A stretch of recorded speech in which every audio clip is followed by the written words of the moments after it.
الحمد لله وكفى وسلام على عباده الذين اصطفى أما بعد فأعوذ بالله من الشيطان الرجيم بسم الله الرحمن الرحيم كنتم خير أمة أخرجت للناس تأمرون بالمعروف وتنهون عن المنكر وتؤمنون بالله وقال النبي صلى الله عليه وسلم عليكم بسنتي وسنة الخلفاء الراشدين المهديين عزوا عليها بالنواجذ او کما قال علیہ الصلاۃ والسلام۔ میرے بھائیو، دوستو، بزرگو، اللہ جل جلالہ وعم نوالہ نے ہم سب کی ہدایت اور تربیت کے لیے حضرت محمد مصطفیٰ صلی اللہ علیہ وسلم کو ہماری طرف مبعوث فرمایا، ہماری طرف ان کو نبی بنا کر بھیجا۔ فرمایا قرآن مقدس میں لقد کان لکم فی رسول اللہ اسوۃ حسنہ، مسلمانوں، ایمان والو، تمہارے لیے اللہ کے رسول میں بہترین نمونہ ہے۔ اللہ کے رسول صلی اللہ علیہ وسلم کی زندگی رات دن صبح و شام کی جو تھی، وہ زندگی ہمیں اپنی بنانی ہے۔ آپ صلی اللہ علیہ وسلم کے بارے میں اللہ فرما رہے لقد کان لکم فی رسول اللہ، کہ تمہارے لیے اللہ کے رسول میں بہترین نمونہ ہے۔ اللہ چاہتے تو یوں کہتے لقد کان لکم فی محمد اسوہ، کہ محمد میں تمہارے لیے نمونہ ہے۔ فرماتے فی احمد اسوہ، احمد میں تمہارے لیے نمونہ ہے۔ آپ صلی اللہ علیہ وسلم کے بہت سارے نام ہیں، طٰہٰ آپ کا نام ہے، یاسین آپ کا نام ہے، مزمل، مدثر آپ کا نام ہے، لیکن اللہ تبارک و تعالیٰ نے نام کا ذکر نہیں کیا بلکہ آپ کی صفت کا ذکر کیا۔ فرمایا لقد کان لکم فی رسول اللہ، اللہ کے رسول میں تمہارے لیے بہترین نمونہ ہے۔ یعنی ہم مسلمانوں کو، ایمان والوں کو، کلمے والوں کو حضرت محمد مصطفیٰ صلی اللہ علیہ وسلم کی سب سے پہلی جو سنت ہے اس کو زندہ کرنا ہے۔ سب سے پہلی سنت کیا ہے؟ سب سے پہلی سنت آپ صلی اللہ علیہ وسلم کی دعوت ہے، تبلیغ ہے، رسالت ہے، اللہ کے پیغام کو اللہ کے بندوں تک پہنچانا ہے۔ یہ سب سے پہلی سنت ہے، اور اللہ تعالی ہم سب کو معاف فرمائے، اس سنت سے ہم سب سے زیادہ غفلت میں ہیں۔ نماز تو پڑھ لیتے ہیں کسی نہ کسی درجے میں، روزہ بھی رکھ لیتے ہیں، حج بھی کر لیتے ہیں، زکوٰۃ بھی دے دیتے ہیں، لیکن لوگوں کو دعوت نہیں دیتے۔ لوگوں کو یہ نہیں کہتے بھائی چلو نماز پڑھو، چلو بھائی قرآن پڑھو، چلو بھائی مسجد میں چلو، چلو بھائی اللہ کے راستے میں چلو، بھائی مرنا ہے، قبر میں جانا ہے، اللہ کو جواب دینا ہے۔ ہم لوگوں کو سمجھانے اور بتلانے کو تیار نہیں، حالانکہ یہ سب سے پہلی سنت ہے۔ میں بار بار کہتا ہوں، سارے نبیوں کا، رسولوں کا، پیغمبروں کا سب سے پہلا جو کام ہے وہ دعوت ہے، تبلیغ ہے۔ اللہ نے اپنے نبی سے فرمایا یا ایھا الرسول بلغ ما انزل الیک من ربک، اے رسول تبلیغ کرو اس کتاب کی، قرآن کی، جو آپ کی طرف نازل ہوئی۔ وَإِن لَّمْ تَفْعَلْ، اگر آپ نے ایسا نہ کیا، فَمَا بَلَّغْتَ رِسَالَتَهُ، آپ نے پیغام پہنچایا نہیں۔ جس طرح نبی رسول بغیر تبلیغ کے، بغیر دعوت کے اپنی ذمہ داری ادا نہیں کر سکتے، اسی طرح ہم اور تم اپنے امتی ہونے کا حق بغیر تبلیغ کے، بغیر دعوت کے ادا نہیں کر سکتے۔ اس لیے اللہ کے نبی نے فرمایا علیکم بسنتی، گاؤں والوں، شہر والوں، مالداروں، غریبوں، مردوں، عورتوں، علیکم بسنتی، تمہارے اوپر میری سنت لازم ہے، وسنت الخلفاء الراشدین المہدیین، اور میرے ہدایت یافتہ خلفاء کی سنت اور طریقہ تمہارے اوپر لازم ہے۔ عضوا علیہا بالنواجذ، اس کو مضبوطی سے پکڑ لو، کیونکہ دعوت اور تبلیغ ایسا فریضہ ہے، جب آدمی اس کو ادا کرتا ہے تو اللہ تبارک و تعالیٰ اس کو عمل کی توفیق عطا فرما دے۔ ایمان کی دعوت دے گا آدمی تو اللہ اس کے ایمان کو مضبوط کر دیں گے، نماز کی دعوت دے گا آدمی تو اللہ تعالیٰ اس کو پکا نمازی بنا دیں گے، علم کی دعوت دے گا آدمی، اللہ تبارک و تعالیٰ اس کو علم والا بنا دیں گے، ذکر کی دعوت دے گا اللہ تعالیٰ اس کو ذکر کرنے والا بنا دیں گے، اخلاق کی اور معاملات کی دعوت دے گا اللہ تبارک و تعالیٰ اس کے اخلاق کو، معاملات کو درست کر دیں گے، اخلاص کی دعوت دے گا تو اللہ تعالیٰ اس کے اندر اخلاص کو، للہیت کو پیدا کر دیں گے۔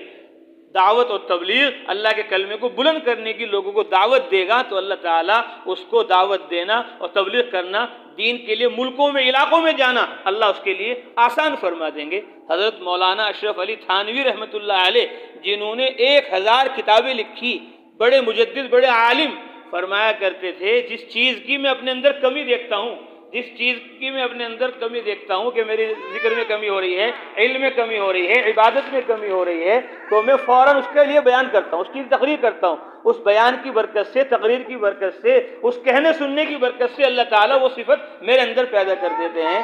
اس لیے ہم سب بھی نیت کریں، ارادے کریں، حضرت محمد مصطفیٰ صلی اللہ علیہ وسلم کی ایک ایک سنت کو ہمیں زندہ کرنا ہے، اور آپ صلی اللہ علیہ وسلم کے ایک ایک طریقوں کو اپنی زندگی میں لانا بھی ہے، اور اس کو سارے عالم میں پھیلانا اور پہنچانا بھی ہے۔ اس کے لیے اللہ تعالیٰ نے ہمیں موقع دیا ہے، وقت دیا ہے۔ یہ موقع اسی لیے ہے تاکہ ہم دوسروں کو دعوت دیں اور خود بھی عمل کریں، آخرت کی فکر کریں۔ اس کے لیے اللہ تعالیٰ نے یہ مبارک عالی محنت دعوت کی اور تبلیغ کی ہمیں تمہیں عطا فرمائی ہے۔ بھائی اس کو اٹھا دو۔ اللہ تعالیٰ نے ہمیں جو عطا فرمائی ہے دعوت کی اور تبلیغ کی محنت، راہ خدا کی نقل و حرکت، چلت پھرت، اس کے لیے ہم اپنے آپ کو تیار کریں، آمادہ کریں، اور حضرت محمد مصطفیٰ صلی اللہ علیہ وسلم کی پوری زندگی ہمارے سامنے ہے، پوری سیرت ہمارے سامنے ہے۔ قرآن میں بھی اللہ نے اس کو بیان کر دیا، اور حدیث میں بھی رسول اللہ صلی اللہ علیہ وسلم نے بیان کر دیا، اور صحابہ رضوان اللہ تعالی علیہ مجمعین نے بھی بیان کر دیا۔ قرآن نے بتا دیا کہ محمد صلی اللہ علیہ وسلم دن میں کیا کرتے تھے۔ فرمایا دن میں حضرت محمد صلی اللہ علیہ وسلم یا ایھا المدثر قم فانذر، چادر اوڑھنے والے نبی رسول پیغمبر کھڑے ہو جائیے، فانذر، لوگوں کو ڈرائیے، سمجھائیے، بتلائیے۔ دن میں آپ صلی اللہ علیہ وسلم دعوت دیتے تھے، اور رات میں کیا کرتے تھے وہ بھی اللہ نے قرآن میں بیان فرما دیا، یا ایھا المزمل قم اللیل الا قلیلا، اے رسول پیغمبر صلی اللہ علیہ وسلم مزمل کھڑے ہو جائیے رات کو اور اللہ تبارک و تعالیٰ کی عبادت کیجیے، رات کو نماز پڑھیے، رات کو دعائیں مانگیے، رات کو امت کے لیے روئیے، گڑ گڑائیے، اور دن میں گشت کیجیے، ملاقاتیں کیجیے، دن میں لوگوں کو سمجھائیے، بتلائیے۔ تو اللہ کے نبی صلی اللہ علیہ وسلم کافروں کو سمجھا رہے، مشرکوں کو سمجھا رہے۔ ایک آدمی کو پکڑ کر لایا گیا، حکم ابن کیسان اس کا نام تھا، اس کو اللہ کے نبی نے دعوت دی، کلمہ پڑھو، مسلمان ہو جاؤ، ایمان میں داخل ہو جاؤ، لیکن وہ بات سننے کو، ماننے کو تیار نہیں۔ رسول اللہ کے قبضے میں ہے، صحابہ کے قبضے میں ہے، اب جان اس کی نکال سکتے ہیں فوراً، اس کے باوجود بھی مان نہیں رہا۔ اللہ کے نبی صلی اللہ علیہ وسلم کے برابر میں عمر رضی اللہ تعالیٰ عنہ، انہوں نے کہا اللہ کے رسول دعنی اضرب عنقہ، اے اللہ کے نبی آپ مجھے حکم دو اس کی گردن اتار کر یہاں رکھ دوں میں بھی، یہ لاتوں کے بھوت ہیں، باتوں سے نہیں مانتے۔ آپ سمجھا رہے، بتلا رہے، کلمہ نہیں پڑھ رہا ہے، مسلمان نہیں ہو رہا ہے، تلوار نکال لی، آپ مجھے حکم دو۔ اللہ کے نبی نے ان کی طرف توجہ نہیں کی، پھر دعوت دی، اسلم تسلم، اسلم تسلم، بھائی اسلام لے آؤ محفوظ ہو جاؤ گے، اسلام لے آؤ محفوظ ہو جاؤ گے۔ بار بار دعوت دیتے رہے، یہاں تک کہ اس نے کہا اشہد ان لا الہ الا اللہ واشہد ان محمد رسول اللہ۔ اللہ کے نبی نے فرمایا لو اطعتکم لدخل النار، اگر میں تمہاری بات مان کر اس کی گردن اڑوا دیتا تو یہ جہنم میں جاتا۔ میں لوگوں کو جہنم میں پہنچانے کے لیے نہیں آیا، میں تو لوگوں کو جنت میں داخل کرنے کے لیے آیا۔ تو اللہ کے نبی صلی اللہ علیہ وسلم تو کافر کی منت کریں، خوشامد کریں، اور ہم عبداللہ عبد الرحمن کو نہیں کہہ سکتے بھائی نماز پڑھ لو، بھائی مسجد میں آ جاؤ، بھائی اللہ کے راستے میں نکل جاؤ۔ یہ کہنا تو آسان ہے، جی وہ نماز نہیں پڑھ رہا، حجی وہ قرآن نہیں پڑھ رہا، حجی وہ گناہ کے راستے پہ چل رہا۔ ارے وہ گناہ کے راستے پہ کیوں چل رہا ہے؟ وہ اس لیے چل رہا ہے کہ تم صحیح راستے پہ نہیں چل رہے۔ تم اگر دعوت دیتے، تبلیغ کرتے، اس کی منت کرتے، خوشامد کرتے، اس کے لیے رو کر اللہ کے سامنے آنسو بہاتے، تو اللہ اس کے دل کو نرم کر دیتے۔ جب اللہ کافروں کے دل کو نرم کر دیتا ہے دعا سے اور اس کو اسلام کی طرف متوجہ کر دیتا ہے، تو مسلمانوں کو، ایمان والوں کو اللہ تبارک و تعالیٰ توفیق عطا فرمائیں گے جب تم دعوت دو گے، جب تم ان کے لیے دعائیں کرو گے۔ اللہ کے نبی نے دعا کی، اے اللہ آپ یا تو ابو جہل کو ہدایت دے دیجئے یا آپ عمر رضی اللہ تعالیٰ کی ہدایت دے دیجئے۔ اللہ کے نبی نے دعا کی تو عمر رضی اللہ تعالیٰ اسلام کے اندر داخل ہو گئے۔ تو دعوت بھی دینی چاہیے، دعا بھی کرنی چاہیے، اور اللہ کے سامنے رو کر گڑ گڑا کر آنسو بہانا چاہیے کہ یا اللہ یہ ہمارے بھائی ہے، یہ ہمارا بیٹا ہے، یہ ہمارا بھتیجا ہے، یہ ہمارا پڑوسی ہے، یہ مسلمان ہیں، ایمان والے ہیں، نماز نہیں پڑھ رہے، قرآن نہیں پڑھ رہے، تیری عبادت نہیں کر رہے، اے اللہ ان کے دل کو نرم کر دے، ان کو سنت پر، شریعت پر، عبادت پر، دعوت پر اپنے فضل و کرم سے لے کر آ۔ تو ہمیں محنت بھی کرنی ہے، دعوت بھی دینی ہے اور دعا بھی کرنی ہے، تبھی ہم صحیح طور پر حضرت محمد صلی اللہ علیہ وسلم کے امتی، ان کے جانشین کہلانے کے لائق ہیں۔ اگر ہم اپنی عبادت پر مطمئن رہے اور دوسروں کی ہم نے فکر نہ کی تو یاد رکھو راستہ نجات کا ہم نے اپنے لیے مشکل کر لیا۔ قرآن میں اللہ نے پوری سورت نازل فرمائی، والعصر ان الانسان لفی خسر الا الذین آمنوا وعملوا الصالحات وتواصوا بالحق وتواصوا بالصبر، قسم ہے زمانے کی سارے انسان خسارے میں ہیں، ناکامی میں ہیں، الا الذین آمنوا، سوائے ان کے جو ایمان لائے، وعملوا الصالحات، اور انہوں نے نیک عمل کیے، وتواصوا بالحق وتواصوا بالصبر، اور آپس میں ایک دوسرے کو صبر کی اور حق کی تلقین کی۔ اس کی تفسیر میں حضرت مولانا مفتی شفیع صاحب رحمۃ اللہ علیہ نے معارف القرآن میں لکھا کہ جو اپنی عبادت پر، اپنی اطاعت پر مطمئن ہو گیا اور دوسروں کی عبادت اور اطاعت کی اس نے فکر نہ کی، اس نے اپنی نجات کا دروازہ بند کر لیا۔ نجات جب ہی ہوگی جب اپنی فکر کے ساتھ ساتھ دوسروں کی بھی فکر کریں۔ حضرت مولانا اشرف علی تھانوی رحمۃ اللہ علیہ فرماتے تھے اپنی اصلاح بھی واجب ہے اور دوسروں کی اصلاح بھی واجب ہے۔ اپنی اصلاح ہوگی ایمان اور اعمال سے، اور دوسروں کی اصلاح ہوگی ایمان اور اعمال کی تبلیغ سے۔ تو نماز بھی فرض ہے اور نماز کی تبلیغ بھی فرض ہے، روزہ بھی فرض ہے، روزے کی تبلیغ بھی فرض ہے، حج اور زکوٰۃ بھی فرض ہے، حج اور زکوٰۃ کی تبلیغ بھی فرض ہے۔ حضرت مولانا اشرف علی تھانوی رحمۃ اللہ علیہ فرماتے تھے مجھے شکایت بے نمازیوں سے نہیں ہے کہ وہ تبلیغ نہیں کر رہے، دعوت نہیں دے رہے، مجھے شکایت نمازیوں سے ہے۔ کیوں؟ وہ بے نمازی ہیں تو اپنی فکر نہیں کر رہے بیچارے، وہ دوسروں کو کیا تبلیغ کریں گے۔ مجھے شکایت نمازیوں سے ہے کہ جتنا وہ نماز کو ضروری سمجھ رہے اپنے لیے، اتنا وہ تبلیغ کو ضروری کیوں نہیں سمجھ رہے۔ اگر تبلیغ ضروری نہ ہوتی، دعوت ضروری نہ ہوتی تو اللہ کے نبی صلی اللہ علیہ وسلم مکہ سے طائف پیدل نہ جاتے، اللہ کے نبی صلی اللہ علیہ وسلم مکہ سے مدینہ 500 کلومیٹر ہجرت نہ فرماتے۔ فرماتے تھے من ینصرنی من یأوینی، کون ہے جو میری مدد کرے، کون ہے جو مجھے ٹھکانہ دے، کس لیے؟ حتی ابلغ رسالت ربی، تاکہ میں اپنے رب کے پیغامات امت تک، انسانیت تک پہنچا سکوں۔ وَلَهُ الْجَنَّةُ، جو تبلیغ میں میری نصرت کرے گا اور مجھے ٹھکانہ دے گا، وَلَهُ الْجَنَّةُ، اس کو اللہ تبارک و تعالی جنت میں داخل فرما دیں گے۔ تو آپ صلی اللہ علیہ وسلم مکہ سے مدینہ گئے اور آج بھی کہاں ہیں؟ کہاں ہیں بتاؤ؟ مکہ میں ہیں جی؟ مدینہ میں ہیں۔ بتا دیا کہ تبلیغ کے لیے 3 دن ضروری کافی نہیں، 3 سال کافی نہیں، تبلیغ کے لیے، دعوت کے لیے پوری زندگی۔ تم پیدا تو یہاں ہوئے حمزہ گڑھ میں، گنگوہ میں، ہند و سندھ میں، لیکن تمہاری قبر مدینہ میں بننی چاہیے، مکہ میں بننی چاہیے، اللہ کے راستے میں بننی چاہیے۔ یہ تبلیغ کی دعوت کی سنت ہے۔ 3 دن، 40 دن، 4 مہینے، یہ تو ہماری کمزوری کی وجہ سے ہیں کہ ہم پوری جان نہیں لگا رہے، ہم پورا مال نہیں لگا رہے، ساری صلاحیت استعداد قربان نہیں کر رہے۔ بزرگ نے کہا چلو بھائی 3 دن ہی لگا دو، تم چلو بھائی چلہ ہی لگا دو، چلو تم 4 مہینے لگا دو۔ چاہیے تو یہ تھا کہ تم اپنے آپ کو فنا کر دیتے اللہ کی راہ میں، لیکن تم فنا نہیں کر رہے تو کم سے کم کچھ وقت ہی لگا دو۔ لیکن اللہ معاف فرمائے، ہم کچھ وقت لگانے کو بھی تیار نہیں۔ کہہ رہے ہم نے نماز پڑھ لی، چھٹی ہو گئی، نہیں، چھٹی نہیں۔ اگر چھٹی ہوتی تو نبیوں کی ہوتی، صحابہ کی ہوتی، بزرگان دین اولیاء اللہ کی ہوتی، ان کی تبلیغ سے، دعوت سے ہم مسلمان ہوئے۔ اگر وہ وہیں مکہ میں رہتے، مدینہ میں رہتے، آج ہم اور تم مسلمان ایمان والے نہ ہوتے۔ 25 صحابہ ہندوستان آئے، تب یہاں ایمان آیا، تب یہاں قرآن آیا، تب یہاں سنت آئی، تب یہاں شریعت آئی، تب ہم یہاں اسلام میں داخل ہوئے۔ 12 صحابہ عمر رضی اللہ تعالیٰ عنہ کے زمانے میں آئے، 5 صحابہ حضرت عثمان رضی اللہ تعالیٰ عنہ کے زمانے میں آئے، 3 صحابہ علی رضی اللہ تعالیٰ عنہ کے زمانے میں آئے، 4 صحابہ حضرت معاویہ رضی اللہ تعالیٰ عنہ کے زمانے میں آئے، 1 صحابی یزید ابن معاویہ کے زمانے میں آئے۔ 25 صحابہ ہندوستان آئے، تب یہاں ایمان آیا، قرآن آیا، سنت آئی، شریعت آئی۔ اور جو 3 صحابہ آئے حضرت عمر رضی اللہ تعالیٰ عنہ کے زمانے میں سن 15 ہجری میں، سن ابھی چل رہا ہے 1446 ہجری، 1446 ہجری چل رہا ہے، 15 ہجری میں عمر رضی اللہ تعالیٰ عنہ کے زمانے میں 3 صحابی آئے یہاں ہندوستان میں، اور تینوں کے تینوں سگے بھائی تھے، تینوں کے تینوں طائف کے تھے۔ ایک آئے کراچی میں، اور ایک آئے بمبئی میں، اور ایک آئے بھروچ میں، گجرات میں۔ یہ سمندر کے علاقے ہیں، کراچی میں سمندر ہے، اور یہاں بمبئی میں سمندر ہے، اور یہاں بھروچ میں سمندر ہے۔ سمندری راستے کا سفر کر کے صحابہ رضوان اللہ تعالیٰ علیہ مجمعین یہاں آئے، 3 سگے بھائی۔ چھوڑ دیا انہوں نے عرب، چھوڑ دیا انہوں نے مکہ، کس لیے؟ تاکہ اسلام، ایمان، قرآن، سنت، شریعت عالم میں پھیلے، پہنچے۔ جب وہ مکہ چھوڑ سکتے ہیں، مدینہ چھوڑ سکتے ہیں، عرب چھوڑ سکتے ہیں، تو ہم حمزہ گڑھ نہیں چھوڑ سکتے، گنگو سہارنپور نہیں چھوڑ سکتے؟ چھوڑیں گے سب؟ حضرت مولانا زکریا صاحب رحمۃ اللہ علیہ یہاں پیدا ہوئے کاندلہ میں، اور وہاں قبر ہے ان کی مدینہ منورہ۔ حضرت مولانا سعید خان صاحب رحمۃ اللہ علیہ یہاں پیدا ہوئے کھیڑا افغان میں، اور وہاں قبر ہے ان کی مدینہ منورہ۔ مولانا الیاس صاحب رحمۃ اللہ علیہ یہاں پیدا ہوئے کاندلہ میں، اور وہاں قبر ہے نظام الدین میں۔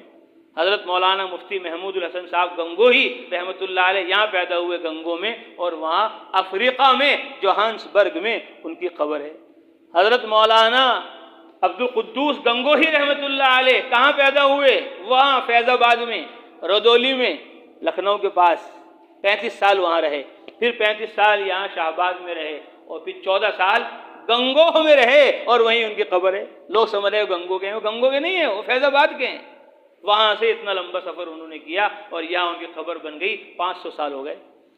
لیکن ایسا لگ رہا ہے جیسے وہ ابھی زندہ ہیں۔ مولانا رشید احمد گنگوہی زندہ ہیں، مولانا حسین احمد مدنی زندہ ہیں۔ کیوں؟ کیونکہ انہوں نے کارنامے ایسے انجام دیے کہ اللہ نے ان کے نام کو روشن کر دیا، ان کے نام کو زندہ کر دیا۔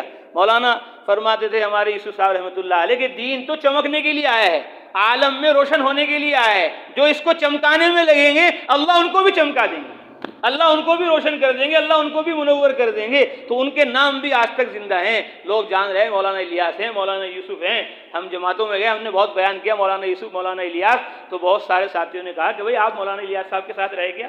آپ مولانا یوسف صاحب کے ساتھ گئے؟ بھائی میں نے کہا وہ تو 1965 میں چلے گئے دنیا سے، ہم تو 1983 میں پیدا ہوئے۔ کہ پھر اتنی باتیں، ہم نے کہا ان کی کتابیں ہم نے پڑھی، ان کے ملفوظات، ان کے بیانات ہم نے پڑھے، تو ایسا لگ رہا ہے کہ جیسے وہ ابھی کچھ دن پہلے ہی دنیا سے گئے، یہ ابھی بھی دنیا میں باقی ہیں۔ اتنی باتیں ان کی بیان کی جا رہی ہیں، کیوں؟ کیونکہ انہوں نے دین کو چمکایا، اللہ نے ان کو چمکا دیا، اللہ نے ان کو روشن اور منور کر دیا۔ ایک عرب ابھی کل پرسوں میں نے ایک رسالہ بھیجا ایک جگہ اردو میں، تو وہ کسی ساتھی نے پڑھ لیا ادھر امارات میں، دبئی وغیرہ میں، تو انہوں نے فوراً میرے پاس بھیجا میسیج، کہا بھائی میں نے آپ کا وہ رسالہ پڑھا، اور اس میں جب میں نے گنگو کا ذکر دیکھا تو میرا دل ایک دم فوراً کھنچ کر چلا آیا ادھر، اور پھر میں اب آپ سے بات کر رہا ہوں۔ گھنٹوں انہوں نے مجھ سے بات کی، حالانکہ وہ عرب ہیں اور یہ عجم ہیں، لیکن ان کا نام وہاں تک پہنچا ہوا ہے عرب کے اندر، آج بھی ان کے دلوں میں اتنی محبت ہے، اتنی تعظیم ہے۔ وہ گھنٹوں مجھ سے انہوں نے بات کری، اب بھی ان سے بات چیت ہوتی رہتی ہے، اور کہہ رہے میں ضرور بھی ضرور گنگو آؤں گا، حضرت مولانا عبد القدوس صاحب گنگوہی رحمۃ اللہ علیہ کے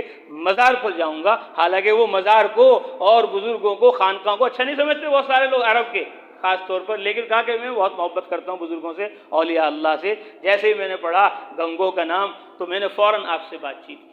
تو آج بھی لوگوں کے دلوں میں ان کی محبت ہے، اور عرب کے اندر بھی ان کے چرچے ہیں۔ کس وجہ سے؟ کہ انہوں نے دین کو پھیلایا، دین کو پہنچایا، دین کے لیے انہوں نے فیض آباد چھوڑا، ردولی چھوڑا، اور یہاں کے انہوں نے اپنی قبر بنوا لی۔ اس لیے ہم بھی نیت کریں کہ انشاءاللہ ہم بھی ساری دنیا میں جائیں گے انشاءاللہ سب کو۔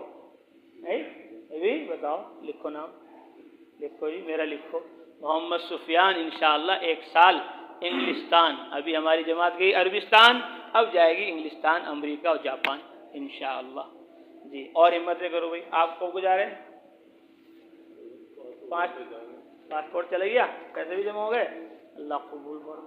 اور بولو بھائی، ہمتیں کرو، ارادے کرو جی۔ ارادہ تو سب کا ہے، بس نام لکھا لو، ارادہ ہے تو نام لکھا لو، نہیں ارادہ ہے پھر بھی لکھا دو جی۔ جب ارادہ کر لیتے آدمی، ہمت کر لیتے، نیت کر لیتے تو اللہ تعالیٰ آسان کر دیتے جی۔ یہیں بیٹھے ہوئے تھے ہم کئی سال پہلے، جب اجتماع ہونے والا تھا یہاں حمزہ گڑھ میں، سہارنپور کے ذمہ دار آئے ہوئے تھے، تو ہم نے پرچہ نکالا جیب سے، میں نے کہا جی یہ جماعت ہماری جائے گی عرب، اس میں نام لکھ دو۔ تو بھائی آپ کی تو شادی بھی نہیں ہوئی ابھی، ہم نے کہا جی ہو جائے گا، سب ہو جائے گا، آپ تو اس میں نام لکھ دو۔ ہم نے کہا ٹھیک ہے، بس فوراً انہوں نے نام لکھا، ہم دلی پہنچ گئے، بس وہاں سے پہلے ہی یہاں آتے ہی نکاح ہو گیا، اور نکاح کے بعد چلے گئے۔ تو ارادہ کرتے، نیت کرتے اللہ تعالیٰ نے منزل آسان کر دی۔ تو ارادہ کرنا بہت ضروری ہے، نیت کرنا بہت ضروری ہے جی۔ بولو بھائی، بتاؤ۔ تو ڈر رہے بالکل ہے، برسات میں بھی ڈر رہے ہے، بتاؤ کیا نام ہے؟ اسلام بادشاہ۔ اور بتاؤ، یہ نہیں کہہ رہے قبر تمہاری وہیں بن جائے گی، ابھی تو 4 مہینے کئی دفعہ لگاؤ پھر بنے گی وہ تو قبر وہاں، تم ڈر رہے ابھی۔ ہاں بہت سارے ڈرتے ہیں کہ جی میں تو یہ گاؤں میں ہی مرنا ہے، جی مجھے تو باہر نہیں مرنا۔ ہمارے ایک رشتہ دار ہیں، علاقہ ہے گاؤں ہمارا، وہاں ہمارے بہت سارے رشتہ دار ہیں وہاں، تو وہاں کوئی حج کو نہیں جا رہا، ایک آدمی چلا گیا حج کو، اور وہ وہاں گیا اور وہ اللہ نے قبول کر لیا، اس کا انتقال ہو گیا۔ پھر تو وہاں لوگ اور ڈر گئے، کئی سال تک کوئی حج کو نہیں گیا، وہاں ایک اور گیا، پھر اس کا بھی انتقال ہو گیا۔ بس انہوں نے کہا بھائی وہاں تو جو بھی جا رہا ہے وہی مر رہا ہے، وہ انہوں نے جانا بند کر دیا۔ کئی سال تک کوئی حج پہ وہاں نہیں گیا ڈر کی وجہ سے۔ ایک آدمی نے پھر ہمت کی، وہ گیا، اللہ نے اس کو واپس پہنچا دیا، پھر دوسروں کے جان میں جان آئی۔ اب وہ مکہ میں بھی مرنا نہیں چاہ رہے، بتاؤ، مدینہ میں بھی مرنا نہیں چاہ رہے، یہ تو گاؤں میں مریں گے ہم تو۔